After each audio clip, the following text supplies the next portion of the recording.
Javoq, tez ko'chaga chiq. PlayStation o'ynagan boramiz. Bir mazaq kelaylik bugun. Yo'q, bora olmaysan.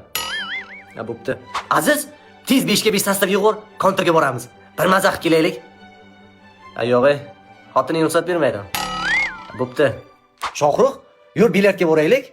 Odam zerikdi-ku. Qanaqa kech bo'ladi? Endi soat 12 bo'ldi. Bo'pti. Bobur, qorni ochib ketdi-yu. Yo, Yasinga bor, bir ikkita lavash yeb kelaylik. Yo, shundoq ko'chaga chiqamiz, prosta aylanib kelamiz, jo'ra. Odam zerikib ketdi-ku. Yo'q bo'lib ketdilaring. Hammalaring xotin qullisanlar. Xatya bu darvozang tagida semishga choqib o'tiraylik. Odam zerikib ketdi-ku oshna. Xotin, tez narsalarni tayyorlab tur. Hozir olgan boryapman. Kim ruxsat berdi o'zi senga onangga qolishga? Qovurib qo'yibdimi onangni? Tez narsalarni tayyorlab tur, boryapman hozir.